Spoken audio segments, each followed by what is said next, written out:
Dark by Design may contain graphic and/or explicit content. Audience discretion is advised.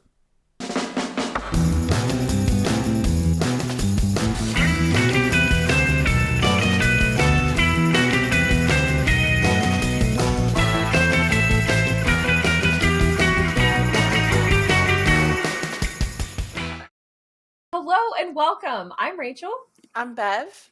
And you're listening to Dark by Design, the podcast where two creative gals share spine-tingling stories of the macabre to then pick them apart before the nightmares start. Oh gosh, before the nightmares start. You're fine. Thank you so much for joining us. Yes, We'll thank you. How are you doing today? I'm doing great. Thank you so much for asking. I'm doing quite well. I'm very excited for today's topic. Yes. Because a little birdie, who is you, told me that this story, which is today's topic, is Saint Simon or Saint Simon. Simon. Yeah. And I'm very excited to hear about it because you have a personal connection with this folklore, which is very exciting, and I can't wait to hear about it today. Yeah, definitely. Stay tuned through the end of the episode because at the end I'll be sharing a couple of personal anecdotes related to this, and then yeah. Oh my God, that's crazy. Oh, I can't wait. Now, did you experience these, or are these like stories from your family? I experienced one of them, and then two of them are from my grandma. So no shit. Yeah. Oh, I'm so very excited. I'm so exciting. Very excited. Hell yeah, it's so man. exciting. And if you also find this incredibly exciting as well, you can find more information about today's topic on the show's website, which is linked below and/or wherever possible that we can put a link in. Yeah, and then also if you're enjoying what you're watching, or if you just like us, I mean, why wouldn't you? I'm just kidding. Yeah. Feel free to like, comment, and subscribe. And then also, if you're listening to this on a streaming website, you can just go ahead and give us a follow so you can be alerted when we release new episodes Sundays at midnight. Hell yeah. Oh, good plug. Good plug. Round of applause. Ooh, I almost clapped directly into the mic. Poor listeners' ears. Yeah, great plug, by the way. Yeah, and also, if you're listening to this on any podcast streaming site, we also have a YouTube channel where we record each episode. So if you want to see our faces and, I don't know, look at us more and interact and see more information on the show, you can check out our YouTube channel too. If you'd like to see more of my face and any of my art, you can find me over on Instagram and Twitch at Beverlocks with 2 S's. And where can I find you, my love? Oh, thank you. You can find me. I'm also known as Miss Quirk on the interwebs. You can find me on Twitch, YouTube, or Instagram at Miss Quirk. It's 2 Ks at the end. I'll put them up on the screen now. Hi, smile and point to a position on your screen. There you go. I'll put it up there. Today's episode is based out of Guatemala in Central America. And then I believe he also touches on other different countries throughout Central and South America. But today we're just going to be focusing on Guatemala. Saint Simon Maximon, pronounced Maximon in several Mayan dialects, also known as El Hermano, is an ancient Mayan deity and now considered a folk saint. Previously and currently represented and venerated in different forms throughout the Mayan towns in Guatemala. Although he looks to be dressed more modern, he was created centuries ago, and the purpose behind him is complex, let me tell you. Oh. Yeah. Oh, okay. Yeah. So, interesting. Yeah, please tell me more. Definitely. So it's likely that he came to be around the time that the Spanish conquistadores came to America. So roughly around the early 16th century, so like 1500s-ish. During this time, Christianity was basically being forced upon the Mayans by the Spanish. Just like just like the English settlers forced that upon natives in America. With like the missionaries and all that other fun stuff. Yeah. Oh, religion is such a very interesting and complex beast, is it not? Oh, 100%. 100%.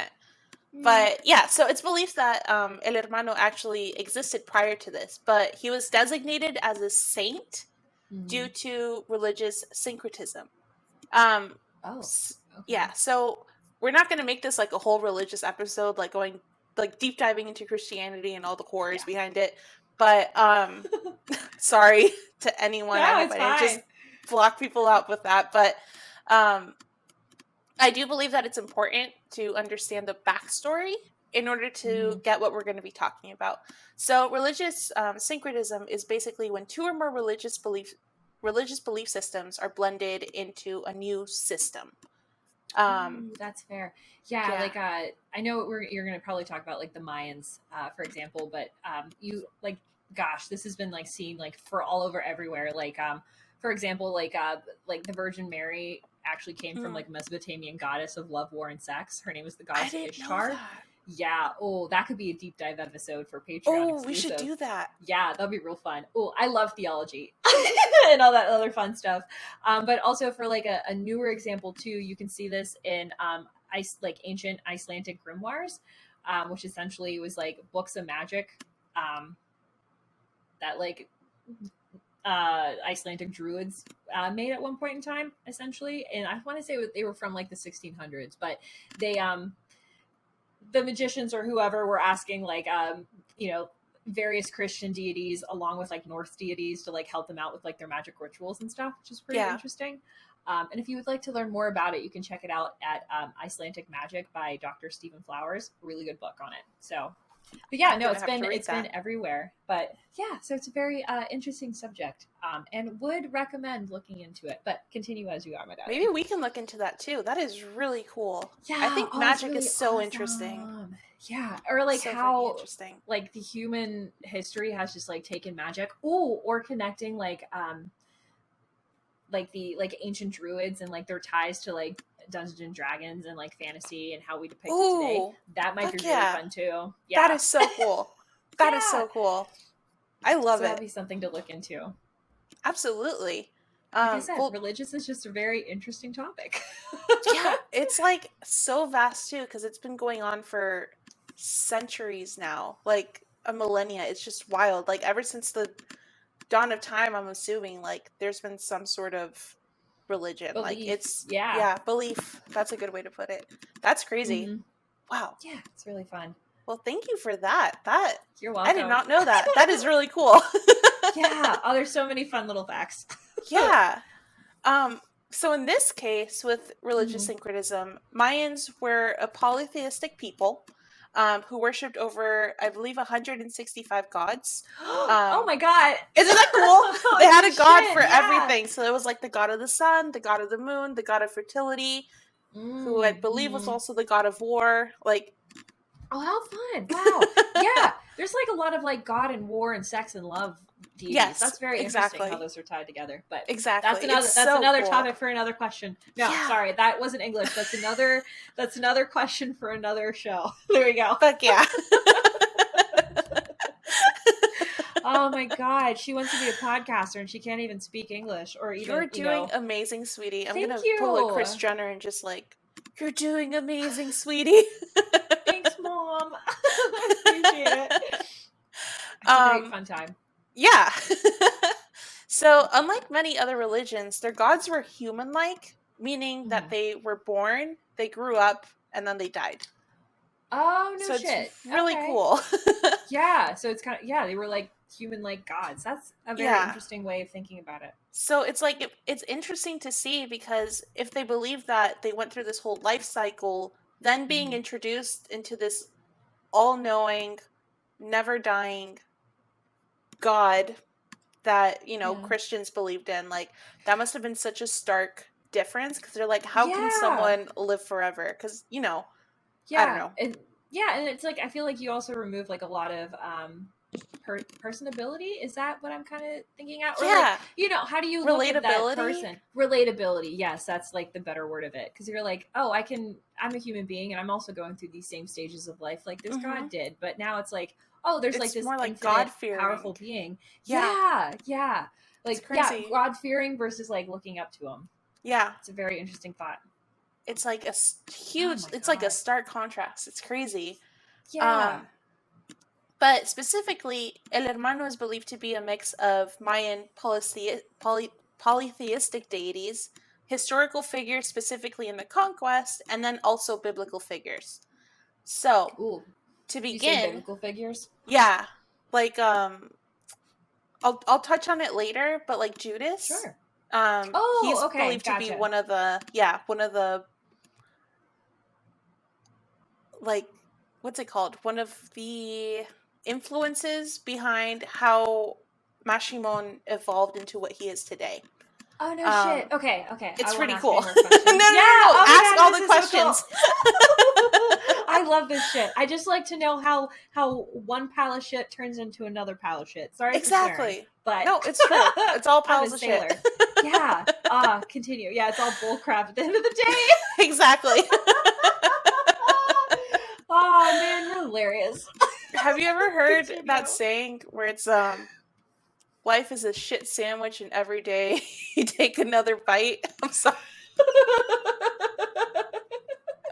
No, I haven't, but I love it though. If that hasn't been true for the past 3 years, I don't know what is. Yeah. Oh, yeah. 2020 was just a worldwide shit sandwich that everyone just took one big bite out of. Absolutely. Oh my God. We're still recovering it. Doing our best. Mentally, 2 years later, emotionally, physically. Oh goodness, yeah, all of it. I stopped exercising. I cry so much more than I ever have beforehand, and I never want to leave my house because I'm scared. There you go. Yep. 2020 in a nutshell. Hold my hand, I'm scared. No. Oh my God. Continue. Okay. Too relatable. We just use this podcast as like a therapy show. Therapy podcast. I love it. We are not licensed. Please don't sue us. Not licensed at all. Yeah.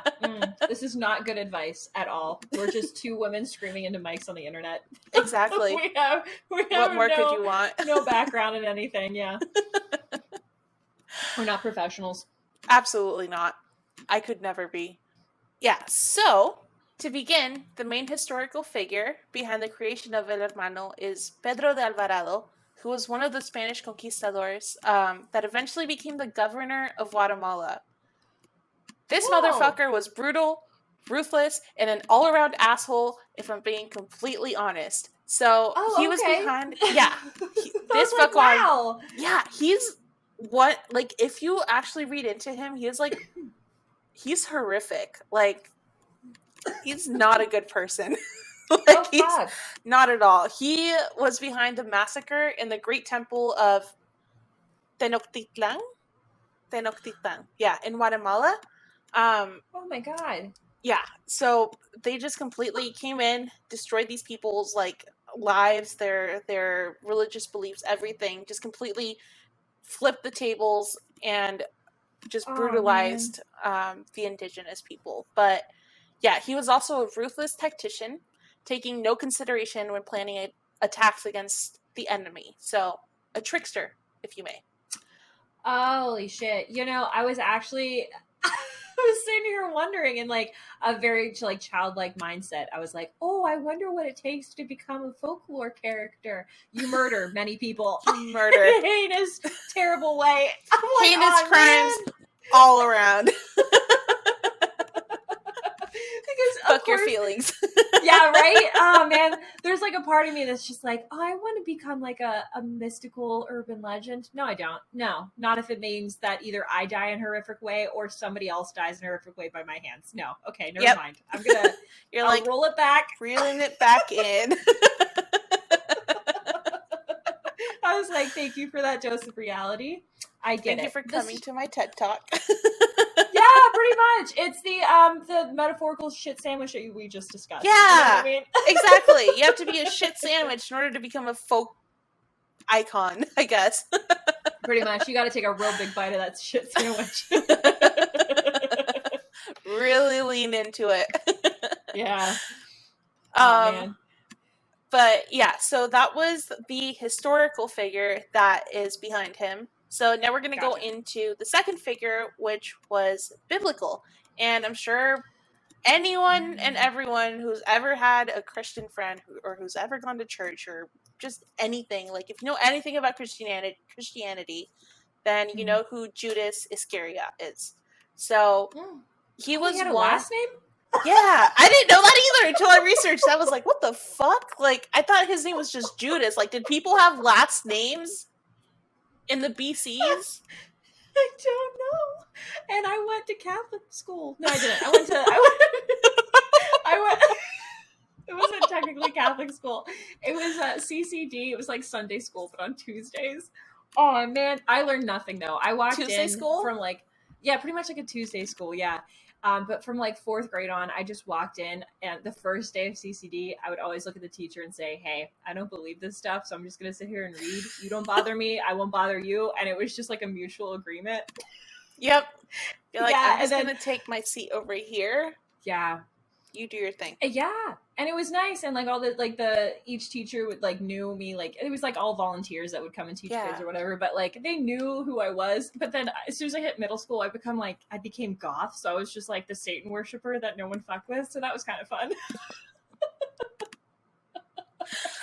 Oh my god, dude! My mom always forced me to go to church, and she went through this phase. I love my mom. But she went through this phase where every month she was getting baptized by like a different religion, and she would always take me with her. Oh, okay. So I don't know how many times I've been baptized, and I don't even really I'm sorry, I don't really believe in any of it. Like, whoa, I have so many questions for you now. Wow.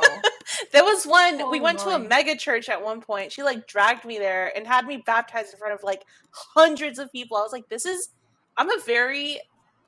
when I know you, I'm very open, but I'm a very like introverted person. So when I tell you my ears were burning while they were doing this, it was absolutely embarrassing. I hated every second of it. I was like, all of these strangers are looking through these white garments and like, I was baptized Mormon at one point. I've been through it. My mom put me through it. Yo, to be quite honest, do you want to do a deep dive episode and all your experience? Fuck oh yeah. My God. I have so many questions for you. Yeah. Wow. Yeah. Oh, I'm so here for this, dude. I think she's Jehovah's Witness. I don't know but she drinks coffee and like drinks alcohol. I don't know. My mom, I love her. I love you, Mom, but get it together, man. I'm sorry, that was so rude. That was so rude. I love you, but holy moly. Yeah. You put me through the ringer. Yeah, wow. You're baptized. You know what? No wonder I haven't been fucking possessed. Or is that what it's called? Yeah, possessed. Yeah. Because you're covered by every single religion.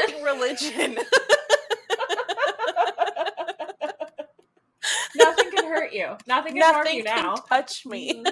Oh my God. You could just, you could walk on water at this point. You're like 3 steps away from it, honestly. Exactly. Yeah. Wow. You're like 3 little holy crackers away from walking on water, essentially. Little wafers. Little wafers, yeah. The Jesus. The Jesus? Yeah, the Jesus.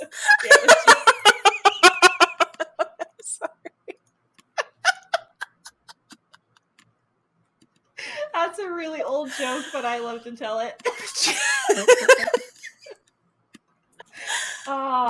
This is a great time. Okay. Yeah, I'm having so much fun. So, Judas. Oh yeah, back to Judas. So Judas Iscariot, because apparently he had a last name. Yeah, holy moly. He was a disciple and one of the OG 12 apostles of Jesus Christ. Mm-hmm. Is it Christ the last name then? I think it is, yeah. So they did have last names. All right. Was it really Jesus H. Christ, or did somebody just put H in there? I feel like someone just put H in there. Okay. It's like, does Jesus really have a middle name? Continue as you are. Hubert. Jesus, Hubert Christ. Hubert Christ. Hubert. I love it. So, he was a disciple and one of the original 12 apostles of Jesus Christ, allegedly. Biblically, in the earliest gospel, there was zero motive behind his betrayal, but later, he was just a motherfucker. Wow, so they just like wrote him in just to fuck things up. Wow. Basically, yeah. Okay, gotcha. But I guess later they like realized their flaw and they're like, let's just write him in the Gospel of Matthew. And the reason behind his betrayal was due to an exchange for 30 pieces of silver. So upon learning that Jesus was to be crucified, Judas tried to return the money, but it was too late. Like, oh shoot! You know that saying, ask for forgiveness, not permission? Oh yeah. Yeah, that's Is that where that totally comes him. from? No. Okay. Just relating to it. No, it's not. But you know, think about it. Think about it. It makes Makes sense. you think. Yeah. He ultimately ended up completing suicide and hanging himself, because of, you know, killing his Jesus. unthinkable act. Yeah, fucking killing Jesus. He was like, well, I'm fucked. Yeah. And now I'm totally wondering, like, did he end up in hell? Maybe, if hell exists. Yeah. I don't know. But I thought he did. Yeah, I thought he became like one of like Satan's posse members or whatever. Oh, Satan's posse? I don't know.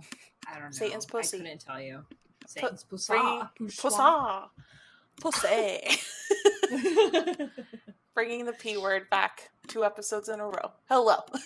It's me. Yeah, we did. I love it. So the priest ended up using his money to buy a field to bury strangers in and renamed this the Field of Blood, because it was bought with blood money.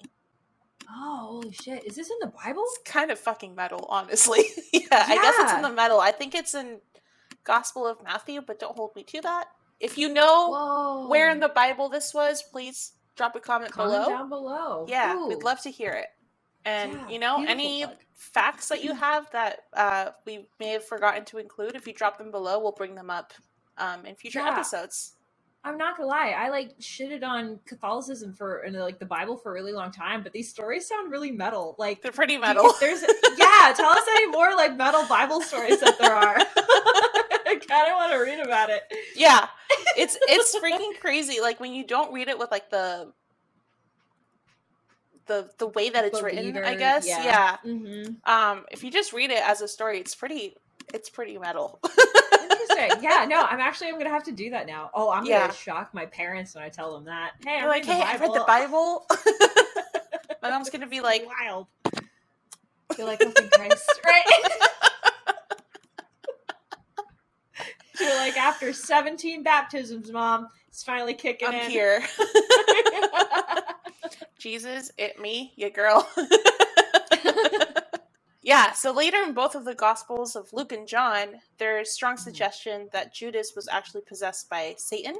And due to this, Judas' name has been historically synonymous with betrayal, and the word is used to describe traitors in the Western world. So my favorite thing to call people when they're being complete assholes is Judas. Oh, really? Oh, wow. I'm like, you fucking Judas.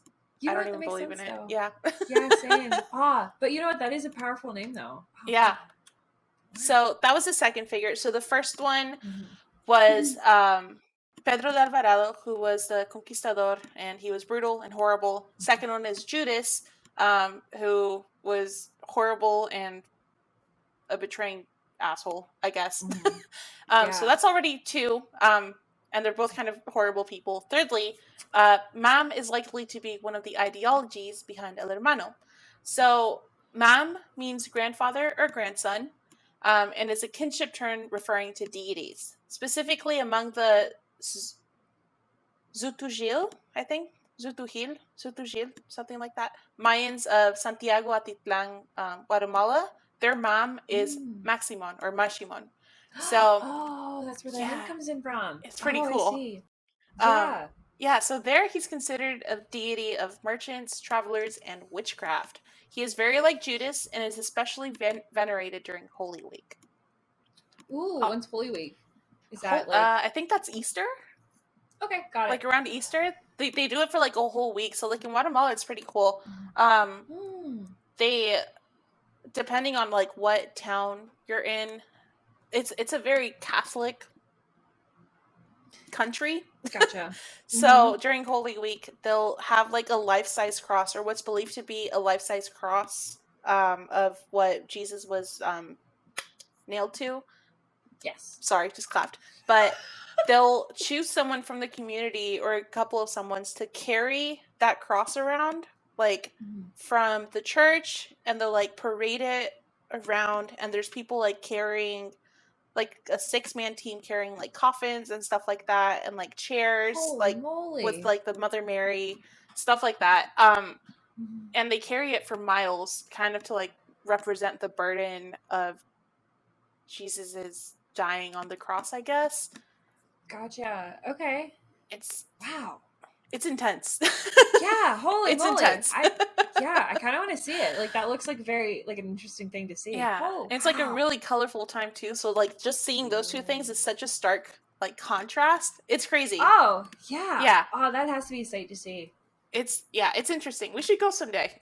Yeah, I was just going to say, do you want to put it on our bucket list? Fuck yeah, let's do it. I'll put it on our vision board. Yeah. All right.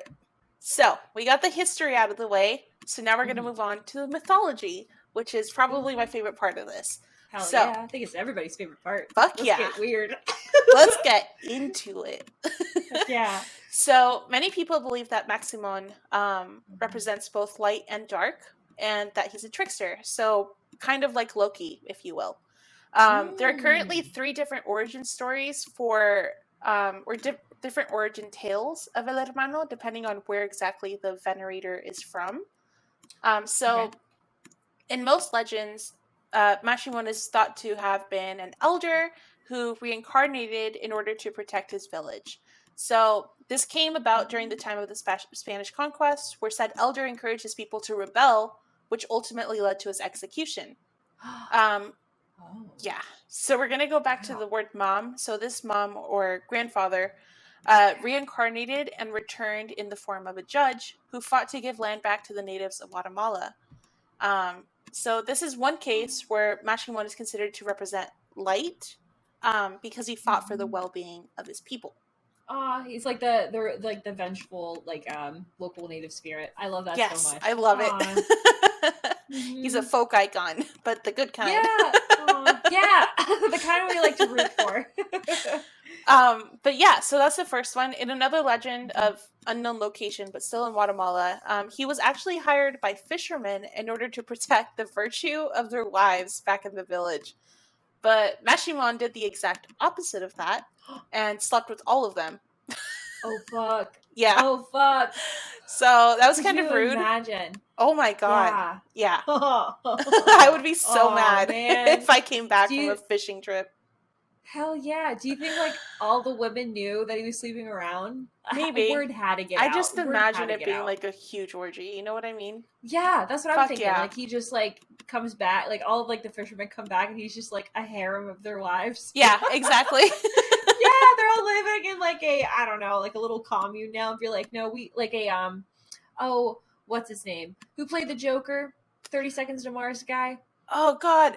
Jared Leto. I hate him. Yeah, Jared Leto. So much. He just becomes... Yeah. He's like the Jared Leto, and all the wives are just following him around. I just imagine him with, like, the long Jesus hair, just smoking a cigar, like, hey, man. With, like, all of the wives around him.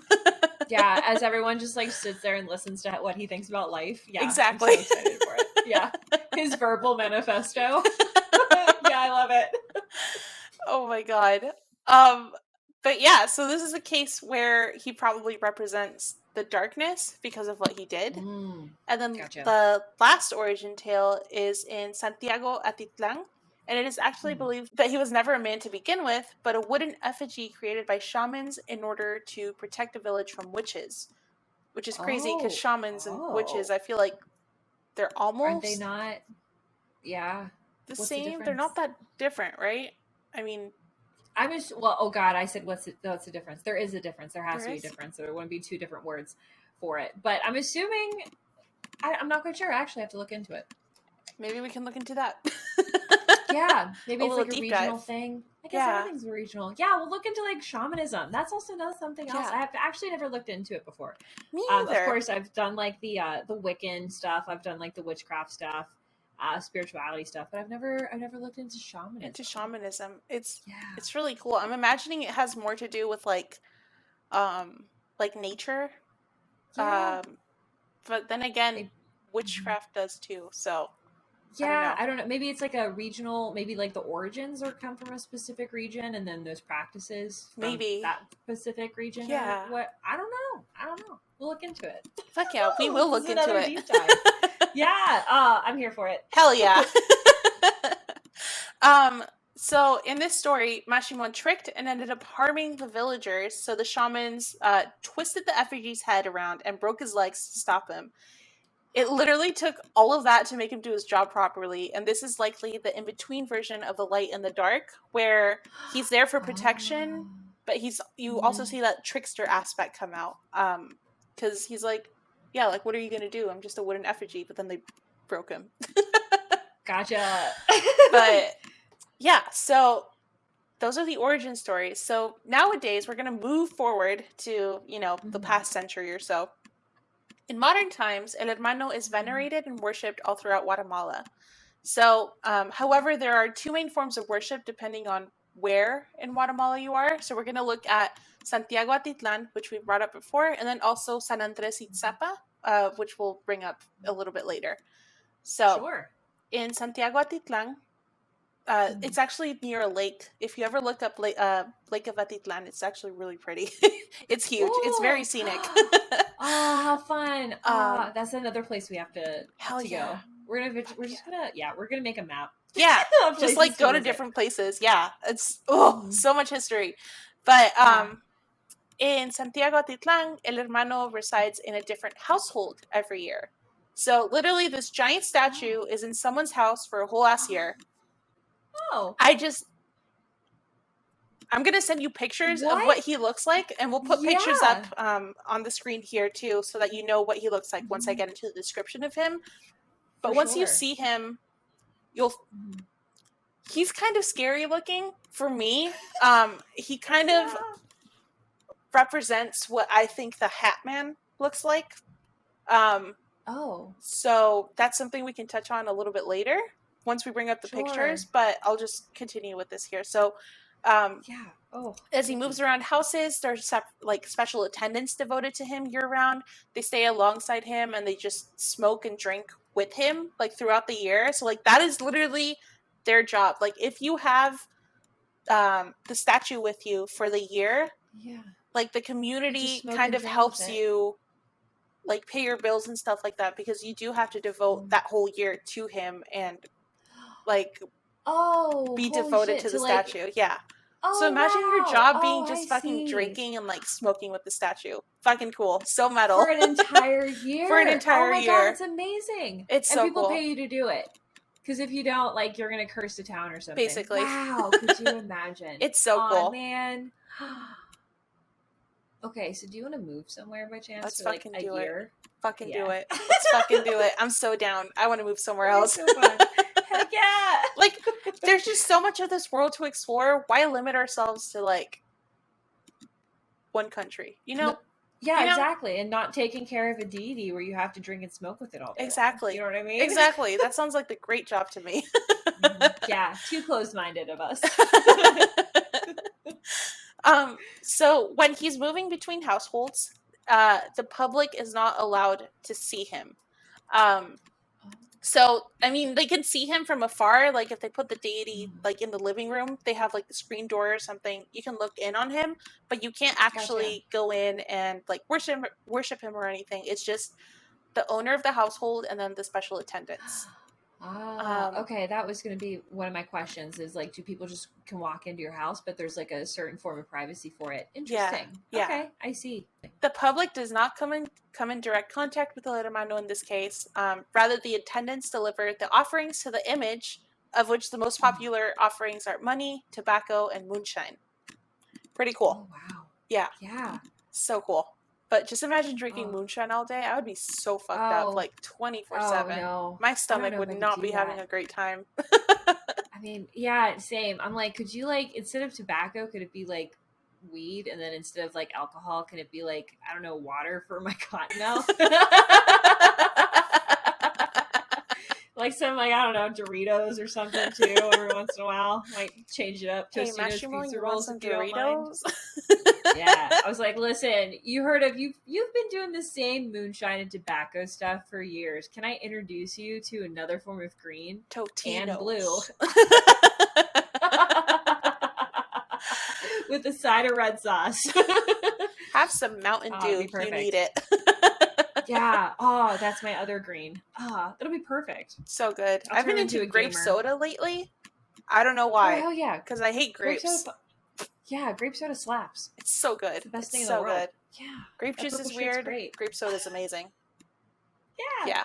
But yeah, so that is the effigy in Santiago Atitlan. So we're going to go on to San Andres Itzapa, and there's actually a huge temple there dedicated to Maximon.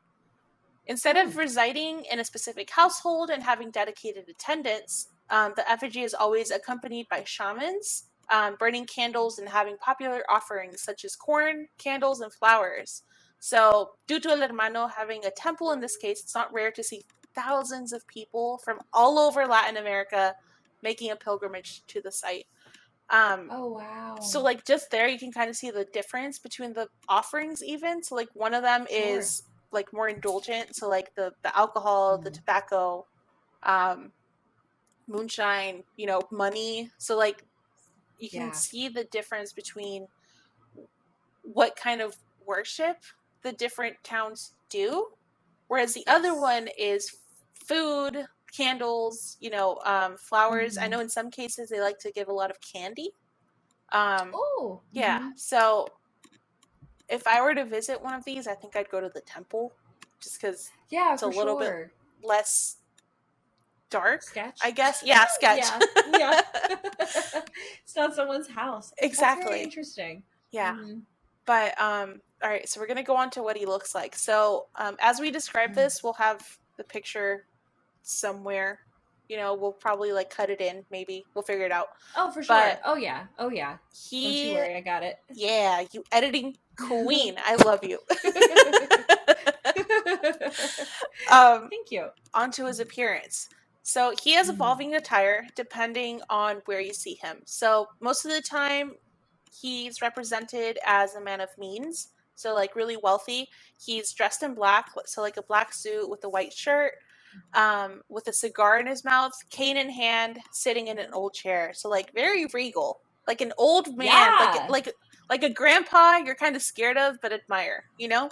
Yeah. Oh, absolutely. Wow. Yeah. It's crazy. Like a daddy. Yeah, that's what I'm thinking. I'm like, oh, damn. I just want to sit on your lap. Let me just sit on your lap. Yeah. Even if it brings me bad luck, please. Yeah. I mean, if he slept with all of those fishermen's wives, like, he probably game. Like it. He knows what he's doing. Yeah. Yeah. He knows what he's doing. He had to have, it's the mustache. He had to have learned something. Facial hair, swoon.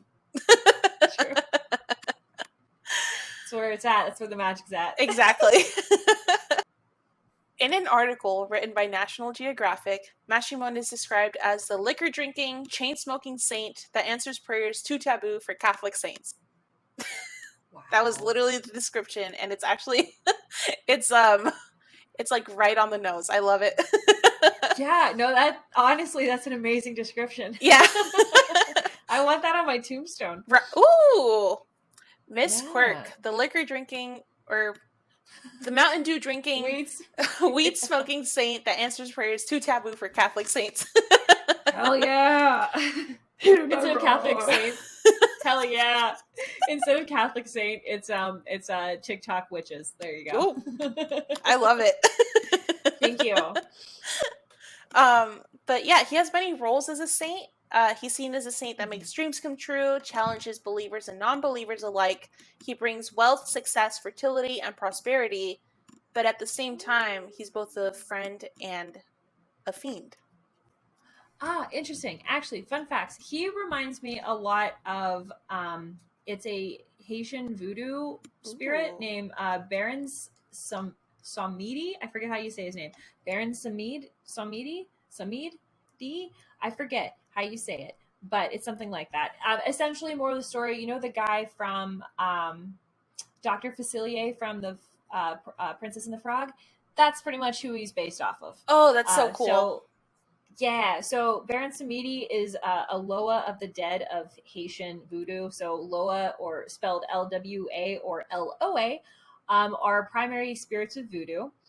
They're not deities, but just spirits, and they can be either human or divine origin, that were created by Bondi, or like the Haitian Haiti voodoo god, to assist the living in their everyday affairs. Long story short, they're kind of like angels, but with personality, which is kind of fun. Yeah, and Bondi, like the Haitian voodoo god Bondi, is no different than the Christian god, which I thought was very interesting, because we always think of voodoo as like some dark practice type of thing. It always has like negative connotations, but it's not really all that negative. Exactly. Yeah. People always assume that voodoo is inherently an evil religion, but it's not. It's just been portrayed poorly in the media and associated with witchcraft and, honestly, a religion propaganda from the Christian churches, honestly, ended up leading a lot of people to believe that it was very bad for you. Yeah. But it's not, actually, because their god is based on, like, their whole Haitian voodoo religion is based on Christianity. So I thought that was a very fun thing to note. That is so cool. So Loa in World of Warcraft, the Battle for Azeroth expansion pack that was actually right before the one that is out now, which is Shadowlands. I see. So the two factions that came out were I don't know what they're called, the shitty humans. I hate the Alliance, I'm sorry. But they're basically kind of like modeled, I think, after, like Australians maybe. And then the other ones are the Zandalari trolls, and they venerate Loas. So there's like the Loa of death, there's a Loa of kingship, which was like Razan. Bwansamdi is a Loa of death. It's really freaking cool. So like you bringing that up, like I always thought they just made that up, but I guess like it actually does have an origin. Yeah, like it actually means something somewhere in this world. Like, yeah, wow, that's so cool. See, I love when like you learn small things about that, and you're like, oh, this game that I loved forever. Oh, by the way, it actually has like ties to real world stuff. Oh, like they actually did their research. That's so cool. Yeah, no, it's amazing. Oh, that is so cool. Going back to what Saint Simon looks like, or Maximon. Yeah, I forget what. Yeah, he's also depicted in like a very like regal way almost, which is fun. He usually is depicted with a top hat, a black tail coat, dark glasses, and cotton plugs in his nostrils to resemble a corpse dressed and prepared in a Haitian burial style, which is pretty interesting. But he's always like smoking cigar and like rich tobacco and like drinking rum. That's what he's like associated and loves. He's like a really cool thing. So he kind of reminds me of him. That is so cool. It's crazy to see how like across different times, like different countries, different religions, like there's so many things that kind of correlate, and it's like things that you wouldn't be thinking about, I guess. Like I don't know, like how did the Egyptians and the Mayans and the Incans all build like these giant structures, you know? Like how come there's like so many different religious figures or deities that are kind of the same? Like I don't know.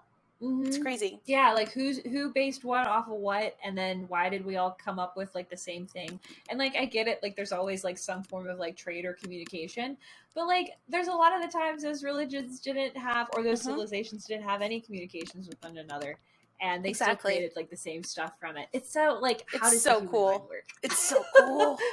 What were our ancestors thinking? Exactly. What were they thinking? It's such a fun thing. If I could go back in time, that's what I'd want to know. Like, what were you thinking? Just run around with a microphone. Excuse me, but what are you thinking? They're like, devil box, devil box. Yeah. And we're burned as witches day one. Like, that's like my biggest worry is that like I'm so excited to go like I would love to go travel through history, but like maybe for a day, because like granted, I'm like, I have the privilege of being like white, but I'm still a female. So like it wouldn't be that great You for speak me. out of You know turn, what I they mean? burn you at the stake. Pretty much, yeah. Oh, absolutely, 100%.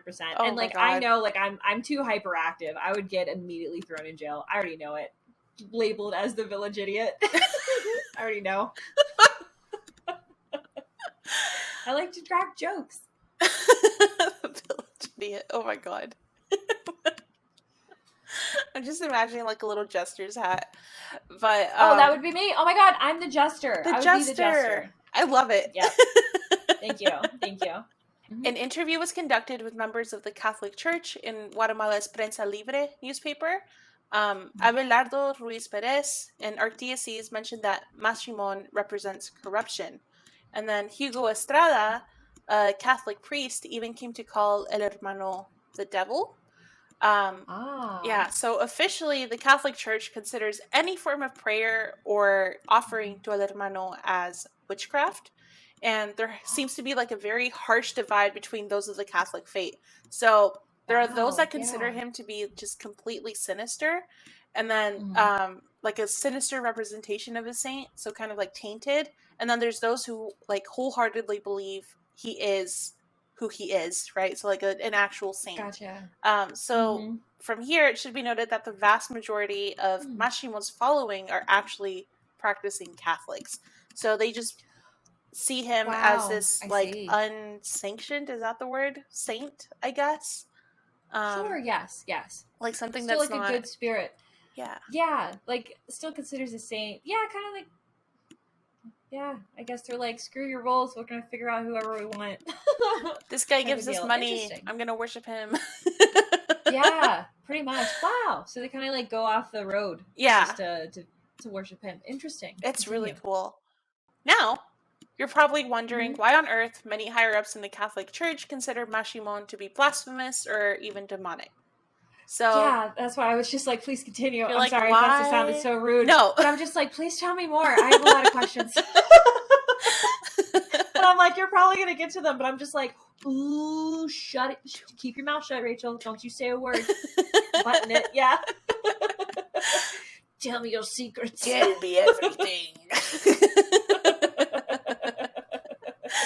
Oh my God. But yeah, I believe it's important to note that for the most part, I'm unbiased when it comes to this. I will share my experiences later in the episode, but I will be sharing beliefs from both sides of the argument to kind of play devil's advocate here. Just, not be biased.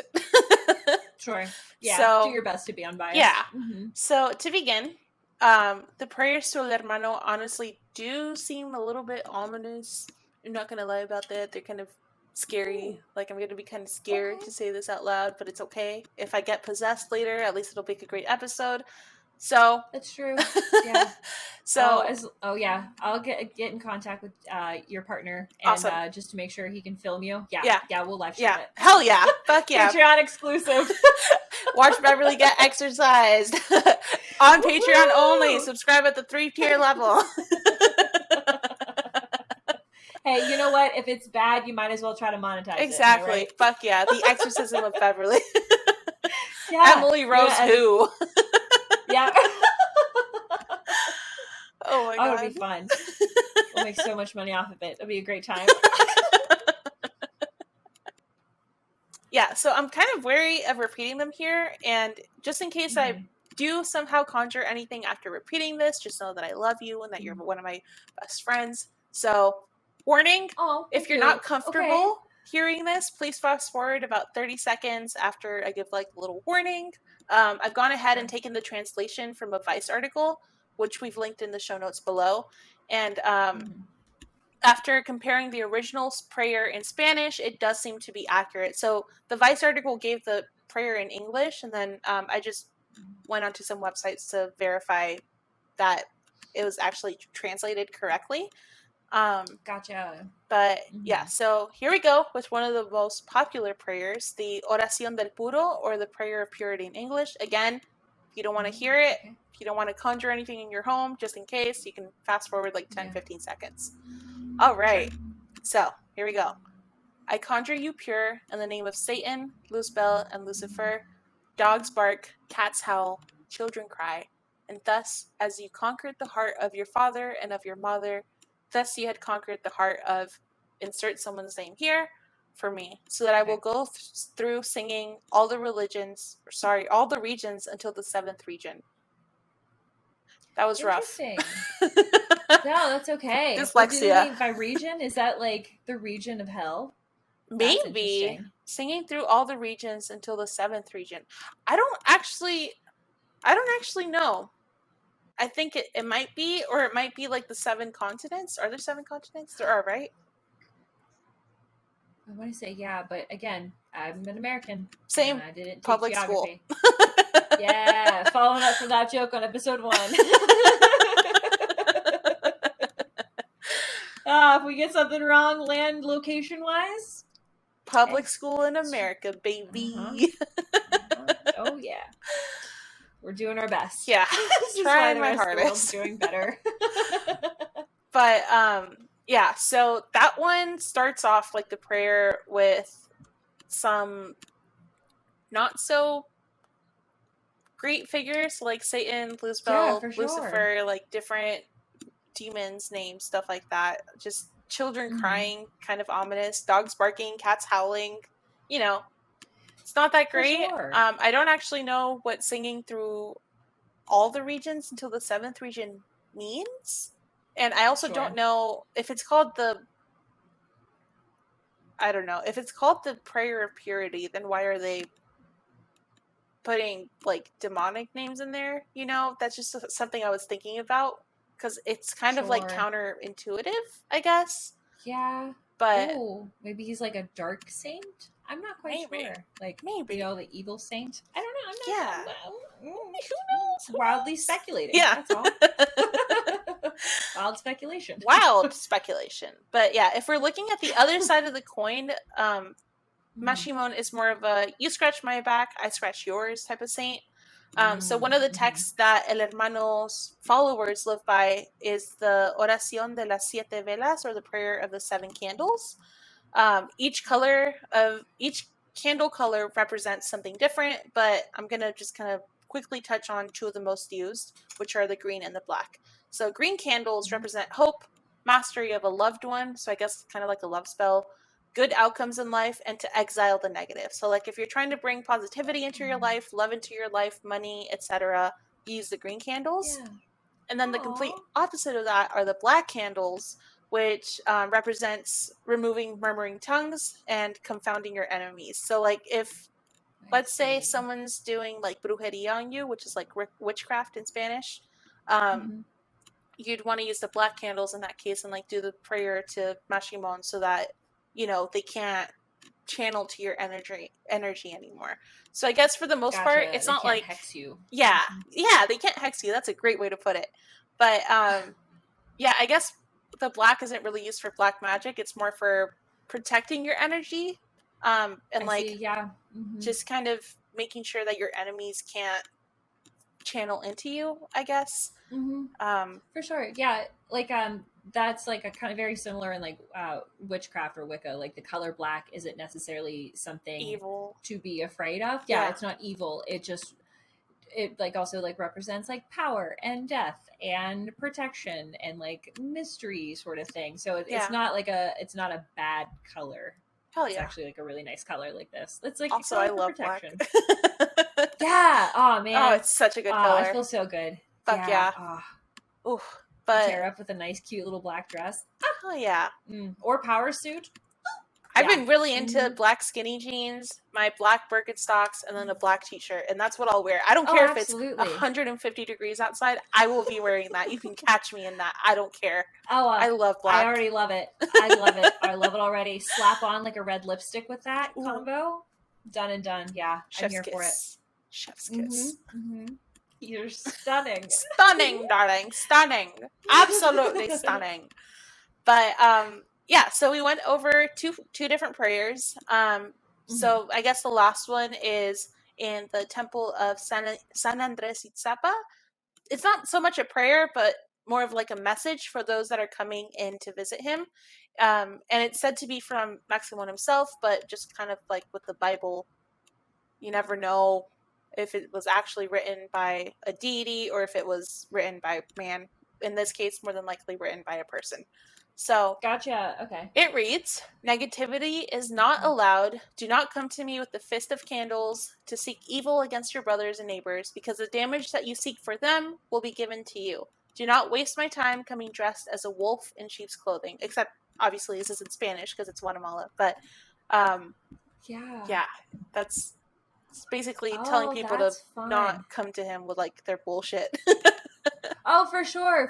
It also kind of sounds like the rule of three, or like the threefold law. It's like whatever energy you put out into the world, it comes back to you like threefold. So that's like, I didn't know that's that. why you should always be.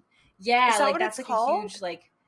Yeah, it's like a huge like Wiccan practice, or it's like very popular. It's like I don't know, go as you are but do no harm or something like that. But it's like they believe like it'll come back to you in like threefold depending on what kind of energy you put out there. So that's why it's always like encouraged to put like positive energy out there, because if not, you'll get like screwed over. Yeah, you'll screw yourself over. Absolutely. So, yeah, it's kind of like karma. Like what you put out into the world, that's what you're gonna get back, like tenfold. It's freaking crazy. Exactly. Yeah, I was just gonna say it's like an energy boomerang almost. Yeah, a karmatic boomerang. I'm gonna be completely transparent here. I cut off a handicapped person on the freeway the other day, and then I hit traffic immediately after. Karma. There you go. Yep, karma's a bitch. I'm an asshole. Bitch. I'm sorry. Oh my god. No, it could be worse. True. But yeah, so reading this, it can be seen that the majority of those worshiping the effigy do have good intentions. But we all know that there are always a select few that use good for evil. You know, like you can't just outright classify this guy as evil because he's not overtly evil. You know, just like you said, like if you come to me with like your bullshit, like you're gonna get that bullshit right back. But like if you're over here, you know, it's the way I see it is they're just manifesting. They want money. They're over here praying for it, like giving all these offerings to this effigy. Like you're putting that energy out into the universe. They're manifesting that. If you're putting negative energy out into the universe, like why wouldn't the universe be like, hey, fuck you? It just throws it right back into your face. So exactly. Or it's like if you're praying to, you know, God or Jesus and saying like, hey, I want something bad to happen to my neighbor, they're most likely going to be like, no, and you're going to get it right back at you. Exactly. You know? Yeah. It's the same. Yeah. It's so crazy. Karmatic boomerang. Karmatic boomerang. I love that. Make that a sticker. Is karmatic a real word, or did I just make that up? I don't know. I think it is. Let's see. I'm not an English major. Yep. It is a word. Perfect. Google can confirm. Fuck yeah. The Google confirmed it. So. Yes. I read sometimes. So we've gone over the history. We've gone over the mythology. We've, you know, touched on like the prayers and the different ways that people worship this deity or saint, I guess, in the Catholic eyes. So now we're going to go on to real stories I've come across both on the internet from my family and then also my own encounter with him. So we got a couple of stories lined up for you. Oh, how exciting. You know, after you hear these, whichever one you found the creepiest, let us know in the comments below too. We'd love to hear, you know, if you've had any experiences with it, any additional facts that you have on him. We'd love to hear it all. Yeah. Just let us know your thoughts. Yeah. You can also, you know, send us an email. So the first story was found on whattheparanormal.blogspot.com, and it's about a woman and her mother who lived in one of the neighborhoods where the saint's idol resided during the year. So this again is in Santiago Atitlan, which is where the effigy is moved to different households each year during Holy Week. So during the Holy Week celebrations, this young woman wasn't allowed to go anywhere due to her mother's fear, but she didn't know exactly what her mother was afraid about, and so she asked, and she relates the story that her mom told her to us. I see. So, gotcha. Getting into it. when her mom was 14, she and her grandmother, so I'm going to be kind of telling this from, I guess, like a third person perspective. When I talk about she, it's going to be the mom, but the mom is 14 at this time. So it's years back. So when her mom was 14, she and her grandmother visited relatives in Escuintla. So that's another city in Guatemala. It's pretty famous. They have like a really cool church there. And during Holy Week and even all around, it's really colorful. They have like different vendors selling stuff. It's really cool. But everything was fine until they visited one of her grandmother's acquaintances who happened to be a bakery owner. There, they saw, like a lot of economic hardship in Escuintla at that time. So the lady and her grandmother were talking when the 14-year-old, so the mom, noticed the statue of El Hermano placed in the corner right next to where the bread was being baked. So upon noticing the girl's curiosity, so the mom's curiosity, the baker asked her to do a favor. She asked her to place the statue on its head, and unable to say no, because that's how we were raised. You can't say no to your elders. Sure, yeah. The 14-year-old mom obliged. So now this next part may seem a little bit far-fetched, and many of you will probably not believe this, but after what I have experienced and after what my grandma has experienced, I can almost say with almost pure certainty that this likely did happen. So back to the story. Ooh, yeah, I hate it. I hate every moment of it. God. Oh God. Okay. Yeah. So. All right. Okay. Tell me more. So right after placing the statue upside down, both the mom and the grandmother saw the statue fucking rise up into the air, turn around on its own, like right side up, and sit back down on the chair as normal. Yep, I hate every moment of it. The baker saw how upset the little girl was, so the mom and the grandmother, after what they had experienced, and she merely just fucking laughed, and she said she would offer Maximon cigars and liquor to appease him, as the statue did not like what the mother had done to him. So why the fuck would you tell a 14-year-old to do that if you knew that he wouldn't like that? That's kind of fucked up. I don't know. Oh man, you're like potentially cursing your kid. Yeah. Yeah. Because you wanted to creep her out. Exactly. Oh, come on, man. It's fucked. I would be so mad if I was that mom. I'd be like, you just did that to me? What the fuck? Yeah. Come on. Yeah. You're supposed to protect me. Exactly. You're my parent. What the heck? Exactly. I don't want to get haunted for the rest of my life. Yeah, it's so fucked up. Man. So, the author then, so the daughter of the mom then stated that in present day, they came across an article where that same bakery burned down. But the only thing that was left inside was actually just the statue of Saint Maximon. So you can take from that what you will.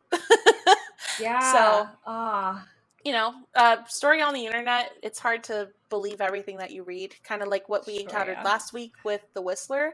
But I do think I kept an open mind, just like, again, based on my experiences. Yeah. I am a believer in the paranormal. I don't really believe in like gods or anything like that, but I do believe in like ghosts, which is weird. Probably doesn't make sense, but whatever. Yeah. So yeah. So that was that story. So again, that was found on a blog spot. So kind of like someone's personal blog.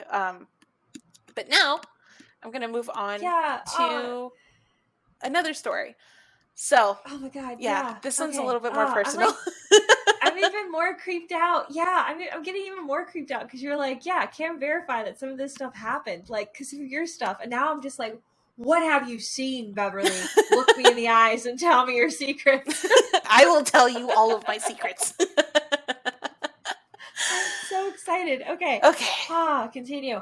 So, the second story that I'm recounting actually came from my mom, my uncles, and my great-grandma. My great-grandma has since passed away, but just like my grandma, she was a very like honest person. She didn't like to joke around. She was very serious and like always told the truth. My mom, I'm a little less inclined to believe because she likes to joke around. But my uncle, and well, she has 3 brothers. My 3 uncles can actually back this story up. So Gotcha.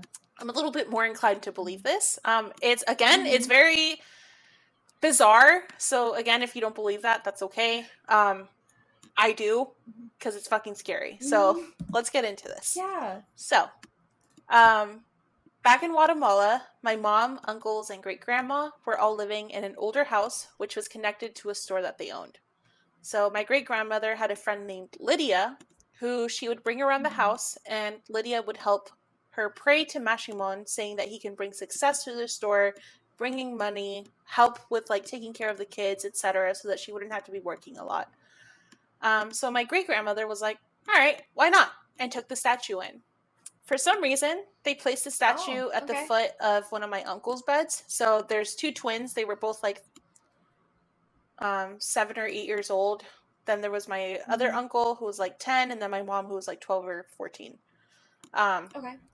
Again, very poor. So they all slept in the same room. They placed it at the foot of one of the twins' beds.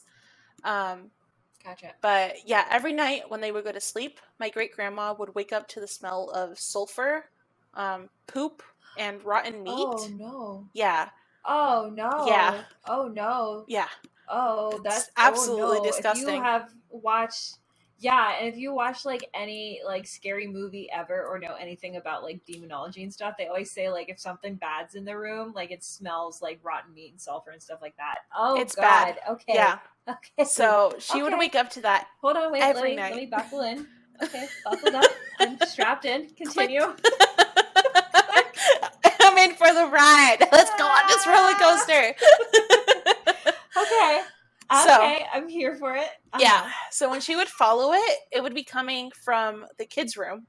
Specifically, the smell was strongest near his bed, where the statue was. Yeah. Ooh, so okay. Yeah. And then every night, my mom also said that my uncle would wake up screaming from nightmares, saying that a wolf was attacking him. And when he would put his hands up to protect himself in his dreams, that same wolf would turn into Maximon. Ew. Yeah. Oh, so God. it kind of like brings up the plaque on that church from before, where it says like, "Don't come to me dressed as a wolf in sheep's clothing." Yes. Ew. I don't know. It's crazy. But this had been going on for such a long time that my great-grandma finally had enough, because first of all, why would you want the smell of shit in your house? Second of all, your great-grandkid your grandkid is like waking up screaming. That's scary. Exactly. Third of all, statue's fucking You're creepy. not getting sleep. Yeah, hell no. She needs to work. She needs to bring that money in. Yeah, how's she supposed to make money when her kid's up screaming and it smells like shit in here?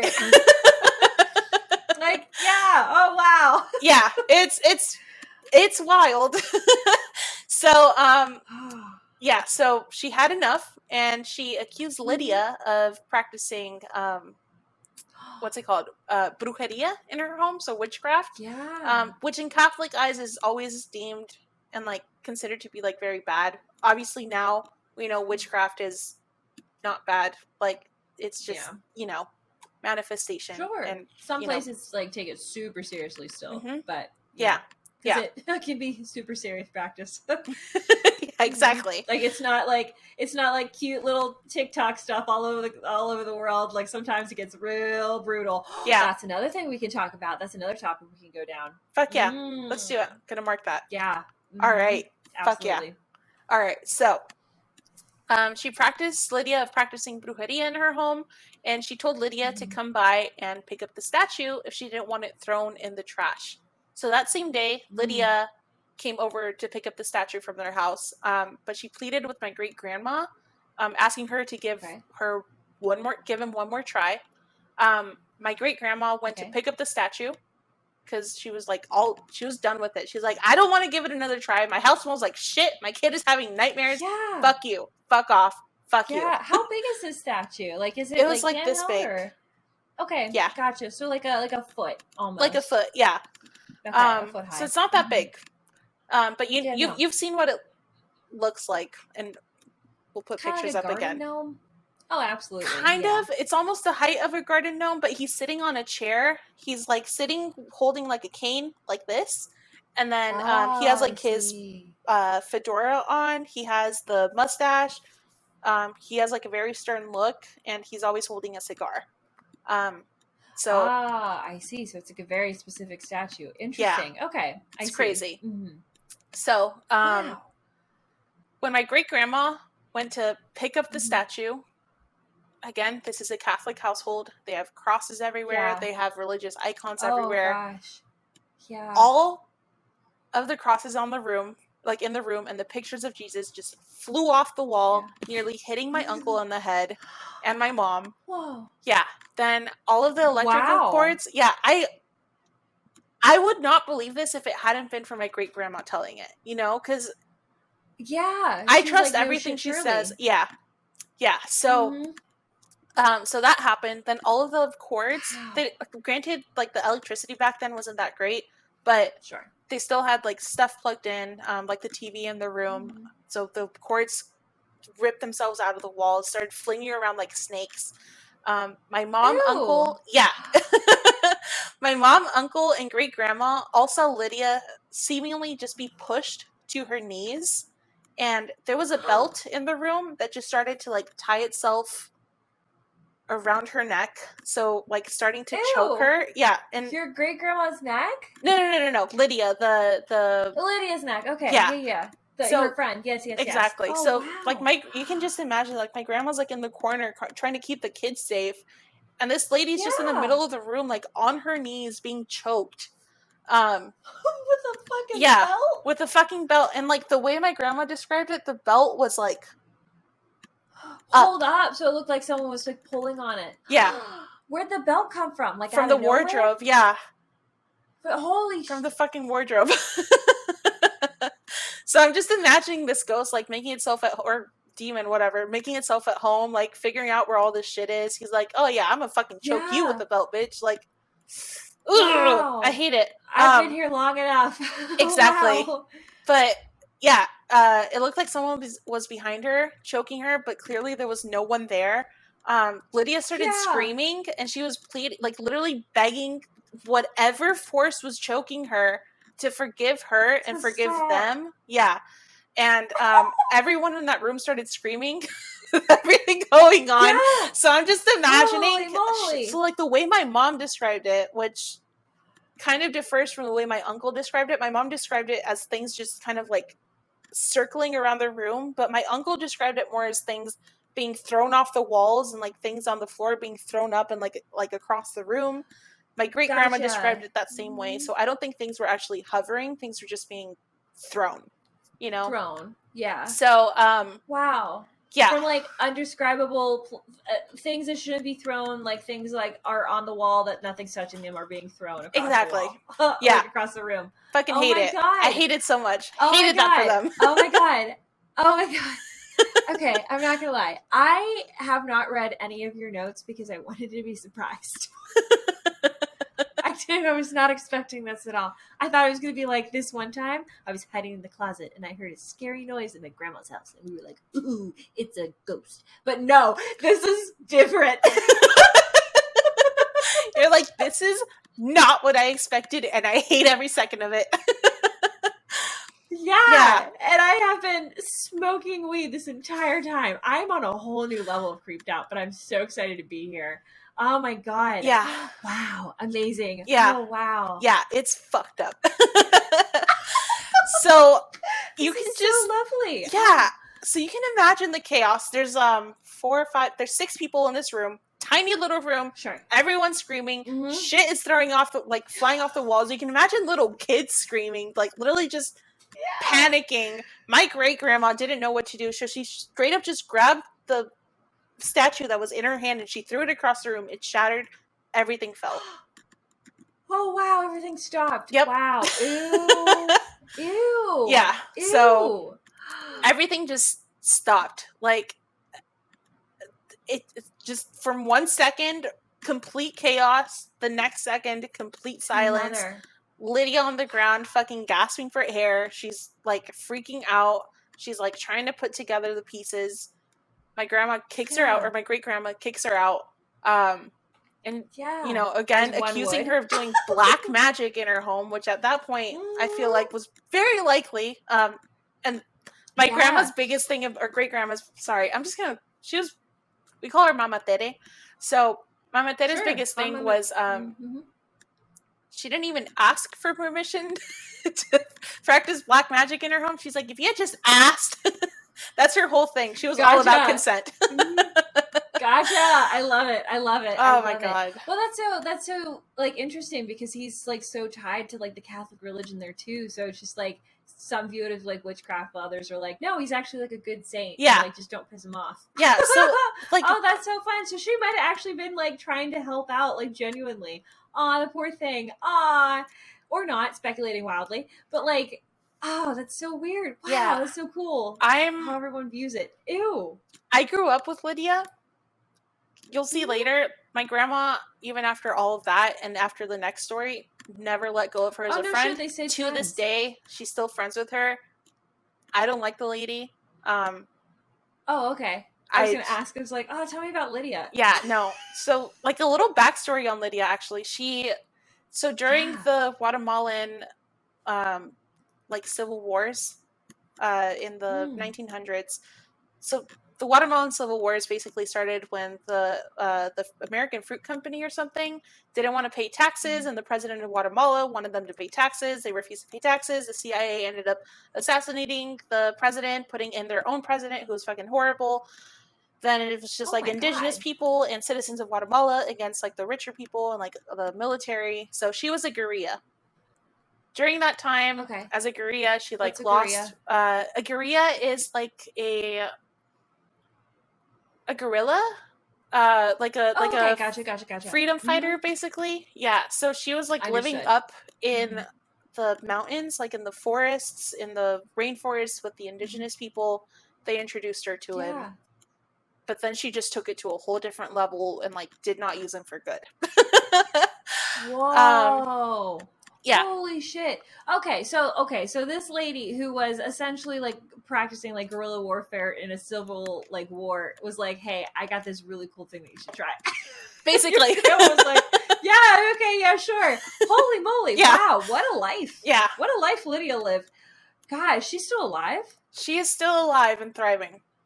Bonafide Libra. I was like, wow, holy moly. Because I was like, I kind of have a few questions for her, but I don't know if we want to. Yeah. If we want to hear her or not. Holy shit. She's a very manipulative person. I will put it that way. Then never mind. We're trying not her on the show. Keep that negative energy out of my life. Yeah. Holy shit. Yeah. Holy moly. Okay. Just She's kidding. wild. Lydia's out. Yeah, no, we're not going to talk about Lydia anymore. She's just going to be a figment of our imagination. We don't talk about Lydia. Oh, DNC? Maybe we should cut that out. Well, right? If it's 5 seconds, it's fine. It's fine. Okay. Yeah, it's fine. Okay. Yeah. So after all of that bullshit, my entire family has honestly believed that he's not a saint at all, but rather the devil being represented as a saint, which I can fully understand after what they experienced. No. Yeah. So, and especially after you told me Lydia's background, yeah. Continue. They can fuck right off. Yeah. Holy moly. It's wild. But yeah, they believed all sorts of like any practice revolving around the effigy is just black magic and brujeria. And like covered in a shroud of goodness, I guess. Like it's being represented as good, but it's actually good, like evil. Yes, I see. But yeah, so this story also touches on something that I read from the Prensa Libre article, which I mentioned before. A resident of Santiago Atitlan told the newspaper that many people were afraid of getting rid of their statues. So he said, true or not, here it is thought that if you cease to worship, it can bring misfortune. Others believe that nothing will happen, but to be secure, it is better to leave him in peace. Where he is. Yeah. Yeah. Huh. So that's crazy. Yeah, it's kind of like you're making a deal with the devil almost. It's like once you're in, you're in. You can't just back out. Can't back out. Exactly. So that just kind of confirmed it for me, I guess. I don't know. Yeah. I hated every moment of it though. I don't know. Yeah. Oh no, that's icky. No, I hate that. So the third story comes from my grandma. So the first one was from my great grandma. This one comes from my grandma, so it's like a generational thing, I guess. Gotcha. Oof. So this one's a little scary. It's very short, but it's still very scary. Yeah. So for some reason, my grandma continued being friends with Lydia, even after my great grandma, and the rest of my family distanced themselves from her. My grandma's a Cancer. Sure, yeah. She has a bleeding heart. She wears her heart on her sleeves. Oh. She likes to give everyone the benefit of the doubt. Gotcha. I man. don't trust anyone. That is fair. That But is fair. yeah, so Oof. yeah, she stayed friends with Lydia. Oh boy. And It's all Lydia, tied back to Lydia. exactly. So remember that during the Civil War, like her leg didn't really work. She has a piece of metal in there, so she can't really bend it. She can't drive. Oh shit. So my grandma, gotcha. yeah, she used to drive her around all over the place when they both moved to the U.S. She used to drive her to like her appointments, both doctor's appointments and like client appointments, because she used to basically deal her services out to people with Maximon, telling them like, hey, like if you give offerings to this saint, right? It's crazy because I remember her altar for this guy. It was in the living room. It was it was, so it wasn't actually the statue. No, she has two statues. So on the altar, it was the statue of Maximon, and then there was a statue of Judas, which why? And then like all over she had like different crystals, and she would have like candles burning 24/7. Sure. So yeah, so she would, every client that she that would go to, she would like give them a statue, and they would have to create their own altar for him. Whoa, and that's how like she made a living, is just like selling Maximon. Yeah. Wow. Selling to other Maximon, people. selling like her services like with praying to him, which we'll kind of see Interesting. wasn't much of a prayer. So Yeah. So interesting. So okay, so like how I'm kind of viewing it, and you know, tell me if I'm wrong, but like she's kind of like a witch that's like, hey, if you give me money, I'll pray for you to this god, and then he'll give you like he'll grant your wish. Type of thing. That is Okay, exactly so what that's she was doing. Wow. That is a great way to put it. Amazing. I couldn't figure out a way to like Wow. describe that, but that is exactly what she was doing. Holy moly, art is so lucrative. Art Okay, is I got so it. lucrative, Okay. exactly. You can do anything you put your mind to. Amazing. Okay, continue. All right. Wow, I have many of an idea now. Yeah. Mhm. My grandma used to drive her to her appointments. So it was both doctor's appointments and then also the client appointments. Seeing as Gotcha. Lydia couldn't drive, and my grandma would never participate because she didn't really believe in it until she saw it with her own eyes. She like never actually believed in it. She was like, "Oh, whatever. Like she's just making money, right?" Yeah, I'm just helping To this each lady their own. con money out of people. Yeah. She's in the front seat of her car. It's a living type of thing. Like the 90s zoom in. Oh my god. But yeah, she used to just sit in the back of the room like twiddling her thumbs, I guess. I don't know what people did without cell phones back then, but oh god, yeah. Yeah, so she would sit in the back of the room while Lydia and her customers prayed. Most of the time they would pray for success, well-being, and love, do like love spells, stuff like that. But in this particular instance, when my grandma actually witnessed something happen, they were praying for revenge on a cheating husband. Oh. Which, if we're going back to the prayers, it says, don't. Yeah. Come to you. Come to him with your threefold your law. Bullshit. Yeah. Yeah. Oh. The 3 plies of toilet paper rule. Type of thing, if you will. Triple ply, extra plush. It's like you have 3 sheets of toilet paper and the worst diarrhea you ever had in your life. Good luck. Like that's what and you ate corn the day before. No. And honey, you've been blocked for years. Yep. Oh god. Oh my god. Okay. Gross. So, Mickey. cheating husband. My grandma called this black magic, and I'm still not sure what black magic is. It might be this, maybe. But Maybe, I've never actually looked maybe into it's just it. like anything you call, like anything you just think is bad that brings bad things. Maybe it's black magic. If I you're don't putting know. that Continue. bad energy out into the universe, like that's what you're gonna get back.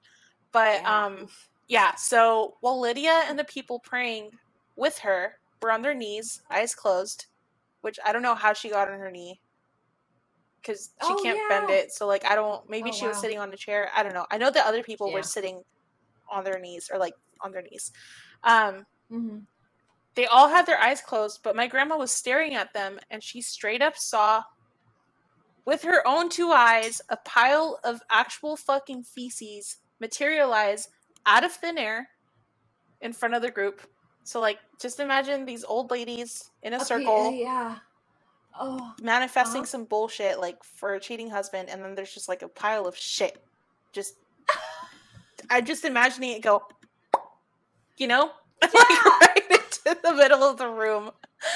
Just a little poop emoji. Exactly. Like, with a little smiling face. It's like, hey, it's me.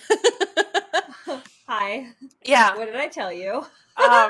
It's fucking horrible. Yeah. So they were chanting to the statue. They saw this pile of shit literally materialize out of thin air.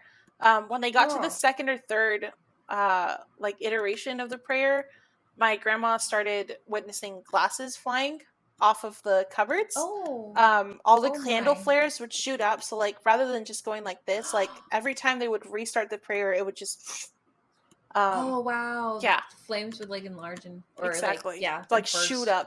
It was crazy. And then it says, so yeah, shoot up, nearly touching the walls, setting the apartment on fire. Almost like it was like almost to the ceiling. She says again, my grandma is a little bit older now, so maybe she's remembering that incorrectly, but every time she's told me the story since I was little, there's the poop is like the one thing she remembers. But yeah, that's so much fun. After they finished their prayers, all of the candles went out at once, and then one by one they turned on afterwards. So I hate that for her. I hate it. And all of their eyes are still closed and everything. I think praying? by that point they were done praying. So they saw that happen. Gotcha. Ooh. So I don't know. I've always thought about like different ways that she could have manipulated that. Yeah. So like wow. Yeah. Sorry. I just like I took a real like I had to take a moment. Yeah. Like maybe if my grandma had her eyes closed, maybe Lydia could have just had like a little bag of poop. While everyone's there, just like throw it onto the ground, be like, oh, he's hearing our prayers. He has appeared. Yeah. But dang. Yeah. Yeah. So that was my grandma's story. Wow. Which, what the fuck? Why poop? Yeah. Poop that just appears out of nowhere. Yeah. Holy moly. I hate that. And then lastly is my story. So this took place in my childhood apartment. So I grew up kind of like in the ghetto. So the way it was laid out was basically it was an apartment building. It had 2 apartments on the bottom floor, and then it had 3 apartments on the top floor. In the back there was an alleyway, but it was like locked off. So like only the manager could go back there, and he rarely ever came. And then also you couldn't climb over the fence because they had that barbed wire, just kind of, so that people wouldn't be climbing back there. So I believe we were on the 2nd floor, or it might have been the 1st floor, one of the floors. I think I wrote it down here, but I think we were on the 2nd floor. Pretty sure. I don't really remember the layout of the apartment that much, but I do remember we ended up making a 2nd bedroom in there because my mom ended up moving in with them. So they cut off the living room like in half and created that as like a 2nd bedroom. Oh, right. I see. So my mom and grandma let Lydia live with them still. So she comes into this 4th story. It is also short, but it is also creepy. All right, so. Oh, gosh. Okay, so you're a little kid. Lydia comes to move in with your family? Yep. Okay. Gotcha. I think this was around like 2005, so I was like in the 5th grade, I want to say. So, again, she had the altar for him in the living room, but then she also had an altar for him in the closet. So the altar for El Hermano was deep in the back of her closet, like right in the corner, dark as fuck. She couldn't bend down. My sister wasn't born yet. So it was me. Oh, no. You had to set it up? Yeah, I had to set it up. I had to give him his offerings every morning or every night. So since she was never able to bend down because of her leg surgery, she would basically ask me to give El Hermano his daily ofrendas. And I would always hesitate because this motherfucker just really creeped me out, dude. Like, yeah. Imagine as a little kid seeing, it was just that like a weird feeling. Yeah. I hated it. Yeah. Oh, yeah. Like, I didn't sign up for this. Yeah. Don't ask me to do this. Exactly. Oh, no. She would always give me like a little bag full of things to put in front of him. And I had to crawl to the back of the closet. So it was like, it had like those rolling doors, but one of them wouldn't work. Yes. So it was only like one that would roll, and she put the altar like all the way in the back of the one door that didn't work. The one end. So I would actually have to crawl in and out of there, and it was terrifying. Holy. So yeah. So I placed an unlit cigar, a shot glass full of like liquor. I don't know what kind of liquor it was, but it was like clear liquor. A glass of water, tortillas, and then a $1 bill at his feet. So every time I would go to place his fucking ofrendas, I would find the tortillas half eaten. The shot glass would be empty. And this is daily, okay? So like I would be going back there daily. So it's not like my grandma would be scavenging for tortillas in the back of a closet, you know? Yeah. So and like no one else was going in there. She couldn't bend down. She also was kind of bigger. She couldn't fit in the closet. Like it was me, a little kid, doing this for her. Yeah. Yeah. So man. Yeah. So the cigar seemed to have been smoked. So like it was kind of crunchy at the end, you know. The $1 bill would be nowhere to be found. So he's like a fucked up Santa Claus, essentially. Basically, a fucked up Santa Claus that just leaves everything like half done. Aw, man. Yeah. Yeah, it's kind of horrible. But and he was just in your living room growing up. Wow. Yeah, in the living room, and then also like in her bedroom closet. It was so scary. But I remember one day I had enough. Like I enjoy being scared when it's on my own accord, you know? Like, for sure. If I choose to be scared, exactly. If I choose to be scared, I will gladly be scared. But if you're making me do this shit that I don't like to do, I will rebel. I don't want to do it. So, absolutely, yeah. Yeah. So one day, I told Lydia I didn't want to do it anymore because he scared me. And this bitch straight up just, I'm sorry, Lydia, but this bitch straight up just, like, looked at me and, like, shook her head a little bit. And, that was the only day I didn't give him his ofrendas. Until the day my mom finally moved us out of that apartment, I had to keep giving it to him after this incident. Yeah. So, so that same night that I didn't give him his offerings, I was sitting in my room. So it was the second floor. On the second floor. So again, my room faces the alleyway. The alleyway is blocked off. There's barbed wire. No one could get in there. I'm on the second floor, living in the ghetto. There's bars on the windows, etc. Okay, so like, painting a picture. I was sitting in my room, doing absolutely fucking nothing, when I hear on the wall just... Was it the wall? No, it was a window. It was on the window. It was just like 3 taps. 3 fucking taps. And I was like, okay, it's nighttime. No one can go back there. Like, my mom's not in here. Who the fuck is tapping? Yeah. Like, what is happening? Like, what the fuck? To me? So, yeah. And this was after the first day that you've ever missed giving him his offerings. Yeah. So man. I freaked out. I was like, what the fuck? Like, did I actually just hear that? Am I making that up? Because sometimes I'll just hear noises. You know? Sure. Normal. Yeah. Yeah. It's a living world. So my brave little, like, 5th grade, whatever, fucking ass just decides to put on a brave face. And I just open the curtain a little bit. Oh, no. Okay, yes, and? And first of all, I heard... again. Uh-huh. And then I'm like looking out into the darkness because I'm like, where the fuck is that coming from? And then it's just like a dark face, just a fucking face looking back at me.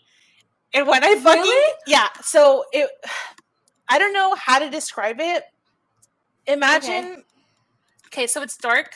My room is dark because I'm just like sitting in there, you know, like doing whatever kids do. The alleyway is dark. There's no light back there, but I guess there was like enough light in my room that it was sort of reflecting the face. So like I could see the features of a man. It had a mustache, and the smile was just a little bit too wide for what it was supposed to be. It was like a abnormally like large. Yeah, I don't like a stretch. I don't know how to describe it. It like to hear like but it was like a Joker smile. It was just staring at me and smiling. And I fucking freaked the fuck out. Because to this day, like, I can still see that face in my fucking head, and I hate it. I'm gonna have nightmares tonight. I ran out of that fucking room screaming and crying, and I, like, ran up to Lydia, and I told her exactly what I saw. And she straight up looked at me, and she just went... This bitch was like... She's like... You should have given him his ofrendas. And she made me promise her that I would, like, never miss another offering for him again. And, like, I've had a lot of scary fucking encounters. Like, I've heard a lot of stories from my family. I've dealt with some bullshit in Connecticut. This is hands down the scariest fucking thing I've ever had to, like, deal with. The face, I wish I could draw. Yeah. I'm gonna draw it for you. That's what I was gonna ask. I was gonna say, could you put yourself through just a slight bit of emotional trauma and draw that for us? Because I'm very interested to see it was, what it looks like. I hated it. Yeah. But, yeah. Wow. Yeah. Holy Nikes, Batman. Yeah, and then so did you know of Saint Simon like before, because your family told you all these stories, or did you learn about all these stories like after you got your scare and you're like, hi, I saw something, and then they told you all these things? It was after. Whoa! So you knew nothing about like with this guy. All I knew was that the statue gave me bad vibes. I was always really scared with it. I did not like touching him or being near him. Like little kids have good intuition, you know? Like I just got really bad feelings about him. I don't know. It was wow. Oh, that's the worst. That's like the weird creepy shit that you see in like horror movies that are like, hey, like there's this really crazy stuff happening. I'm finally gonna tell my parents about it. And exactly. They're like, oh yeah, by the way, our family's cursed. Like, okay, great. Welcome to the family. Yeah. Now that you know. It's fun. Wow. That's amazing. It's not a good time. Thank you so much for sharing your stories. Yeah. Or all of your stories. Yeah. That's the creepiest thing that I think I've heard in a very long time. Wow. I would love to see like a horror game made of him, you know? Yeah. Oh, that would be really interesting. Yeah. That'd be really cool. Yeah. Oh, holy moly, dude. But yeah, final thoughts on all of this. Yeah, so, you know, like... This is amazing. People, yeah, like, with lots of things, there's obviously people that use this idol for bad intentions, you know? Just like there's people that genuinely use him to manifest good things into their life. So he can be used for evil, he can be used for good. We just need to realize that everything comes with a price. Like, everything you do comes with a price. True. Whether it's good or it's bad, you always have a price to pay. If you're praying and giving ofrendas so that harm may fall upon your enemies, you'll obviously be opening yourself up to evil and like bad energies and just bringing that into your life. Karma won't be too nice to you. The threefold rule, like you said. But I do believe that the majority of people that use him and like venerating him truly just want him to like grant their wishes for like more money, more success, etc. I think Lydia is just like the outlier, you know, like she did not use him for good. Yeah, she was also like scamming people to profit exactly. Yeah. Holy moly. Yeah, you just really need to be careful for like what you wish for and how you go about manifesting things. Like historically I felt indifferent about different religious figures throughout my life. mainly because of the bullshit my mom put me through and being baptized into 40 different churches. Right? But until Maximon, I didn't really believe in that kind of stuff, and then he just fucking turned my world upside down, and I hated it. But just based off my individual and familial history with it, I don't have a good feeling about him. But I do have family that fall on both sides of the spectrum. I have Mayan ancestry. Some of my family members do believe that he's good, right? But then, like, the other side of my family, so, like, on my grandma's side, everyone kind of hates him. And then on my grandpa's side, like, people venerate him. So, I see. Yeah, I don't know. So, looking back on how the history of how he came to be, there's, like, different variations of his origin. So really, who's to say what the truth is? Something that just really resonated with me was in San Andres Itzapa message saying that negativity is not allowed, and to not seek damage against neighbors. It's especially important to look back on because of what my grandma's friend was asking of him and, like, using him for, which is all negative. Like when the poop materialized out of thin air, like revenge on her husband. I don't know, but. I don't know. I don't know if he's good or bad. I feel like he's just more of a chaotic, neutral entity. Like, you don't know which way he's going to go. It just depends on what you put into it. It could be witchcraft or magic or brujeria, as it's called in Latin America, but it could also be a saint. It could be fake. Who knows? I don't think it's fake. Yeah. But, right? Oh, yeah. Oh, man. Especially like going through what you went through and also listening to your family and all their stories and also knowing Lydia. I wouldn't blame you at all. Like, holy goodness, man. She's kind of horrible. Oh, yeah. No, that's crazy insane. Yeah. No, thank you so much for sharing all that with me. Yeah. Oh, wow. Yeah, I'm so glad. I knew that I shouldn't read any of your personal stories, and I just read enough to be like, hey, I can make a comment every once in a while in your notes. Because I just wanted to know, like, everything, like, your ties to it, and, like, how it was, and with your family, and, like, your family history and everything. Oh, man, that gives me goosebumps now. Ew. I hate it. I still hate it. Yeah. And that just goes to show, like, you always have to, like, watch out for, like, what you ask for, like you're saying, and like what you even bring into your life in general. Or it's kind of like a genie, who you're asking it for. Yeah. Yeah. I don't know. What's your creep factor for this? Oh, goodness me. Oh, it's through the roof. I'm not gonna lie. Just getting your personal aspect on it honestly has heightened any creep factor that I've honestly ever had before. That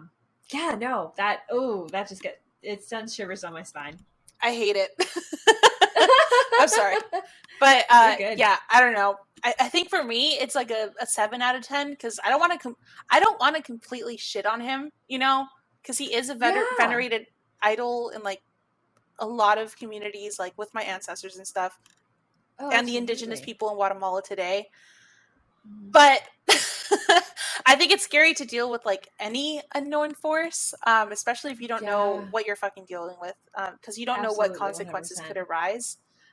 Also, I feel like a lot of that creep factor came from the experiences that I've had and that my family's had with it. If it was just based on the history, it's fine, maybe like a 2, because whatever, like, a lot of deities come about that way, but I see what you're saying. I hate it. Absolutely. Like, having, like, the just absolutely no. Or it's like you're living through what you hear people in the folklore stories talk about.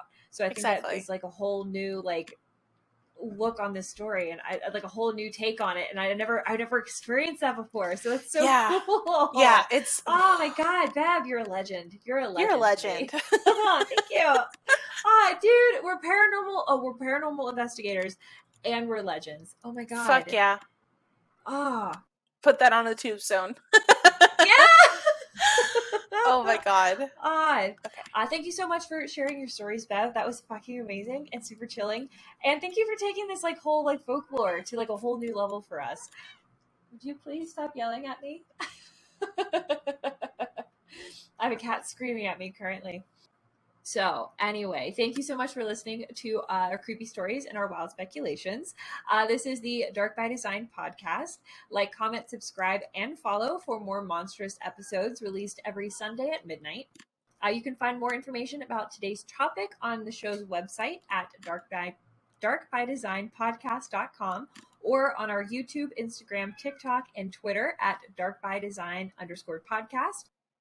You can also listen to us on your favorite podcast streaming site, or watch the show on our YouTube channel, because you can see us and we like talk and you can see our facial expressions and everything. Hell yeah. Which is so much fun.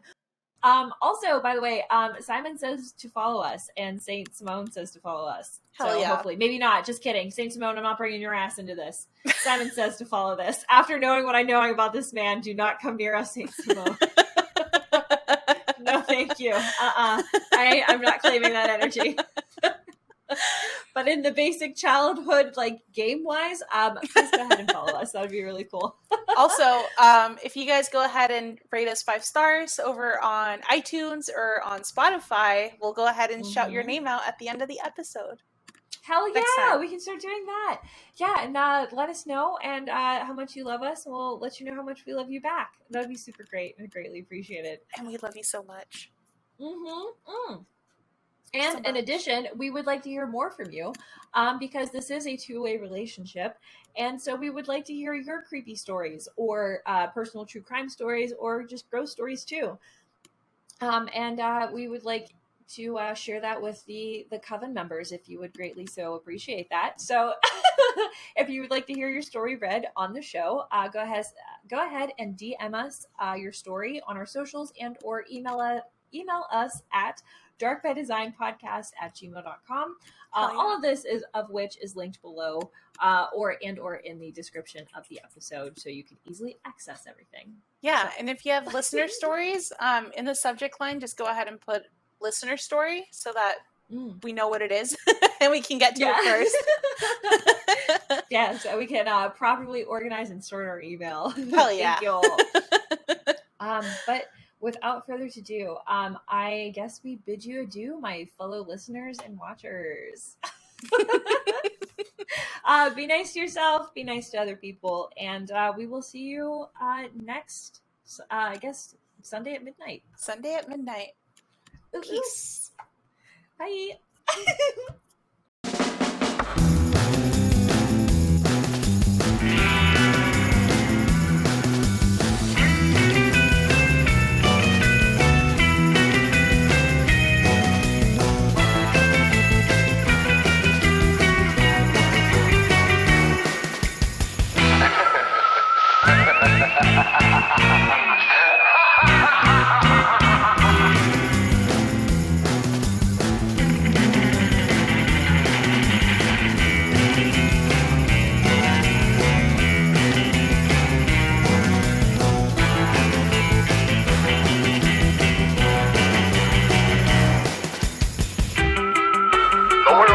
Shocking monster.